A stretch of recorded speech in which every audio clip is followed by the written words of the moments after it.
Former British Prime Minister Margaret Thatcher, who served as Prime Minister for more than 11 years, the longest in the history of Britain, and also as the first and only woman British Prime Minister, has died at the age of 87.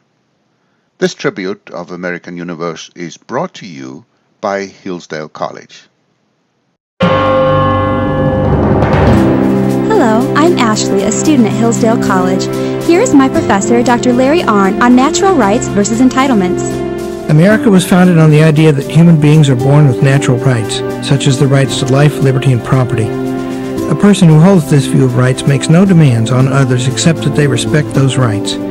Today, however, many Americans talk about rights to a college education, state-of-the-art medical care, and even birth control pills. These are rights understood as entitlements, and a person who holds this view of rights, far from making no demands on other people, is making claims on other people's money and resources. This understanding of rights not only sets citizens against each other, but it undermines the whole idea of natural rights. This Constitution Minute was brought to you by Hillsdale College. To join the national conversation on the Constitution, go to constitutionminute.org. Margaret Thatcher was known as the Iron Lady because of her unwavering conservative principles which brought England out of a deep economic downturn. She retired from public life after suffering a stroke in 2002. We have a short video clip of her at her best during a debate in Parliament. I give way to the honourable gentleman. There is no doubt that the Prime Minister has in many ways achieved substantial success in the economy.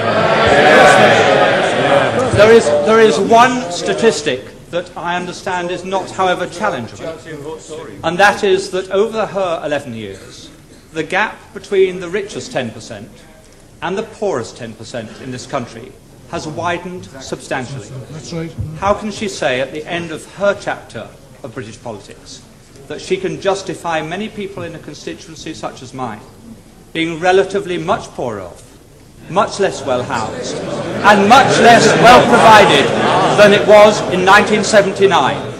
Surely she accepts that is not a record that she or any Prime Minister can be proud of. Mr. Speaker, all levels of income are better off than they were in 1979. But what the honourable member is saying is that he would rather the poor were poorer, provided the rich were less rich. That way you will never create the wealth for better social services as we have.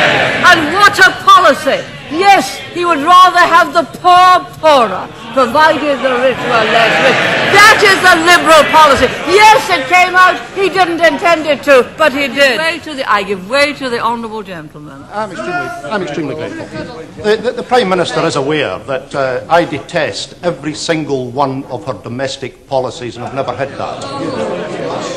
And I think that the honourable gentleman knows that I have the same contempt for his socialist policies as the people of East Europe who have experienced it have it for theirs. I think I must have hit the right nail on the head when I pointed out that the logic of those policies are they'd rather have the poor poorer. Once they start to talk about the gap, they'd rather the gap was that. Down here. That. Not that. But that. So long as the gap is smaller, they'd rather have the poor poorer. You do not create wealth and opportunity that way. You do not create a property-owning democracy that way. To the honourable gentleman. I'm most grateful to the Prime Minister. Will she tell us whether she intends to continue her own personal fight against a single currency and an independent central bank when she leaves office? No, she's going to be the governor. On the present structure...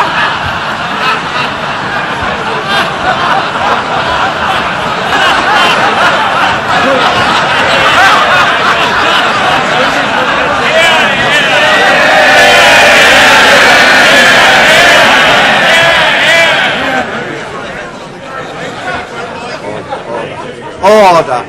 The Prime Minister. What a good idea. I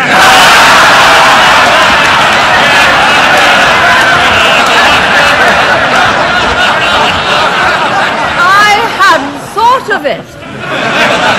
But if I were, there'd be no European Central Bank accountable to no one, least of all to national parliaments. Because the point of that kind of European Central Bank is no democracy, taking powers away from every single parliament and being able to have a single currency and a monetary policy and an interest rate which takes all political power away from us. As my right honourable friend said in his first speech, after the proposal of a single currency is about the politics of Europe. It is about a federal Europe by the back door. So I'll consider the honourable gentleman's proposal. Now, where were we?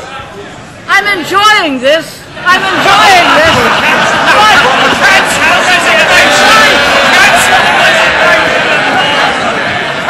Now, Mr. Speaker, I was on. You can wipe the floor with I was talking about Europe.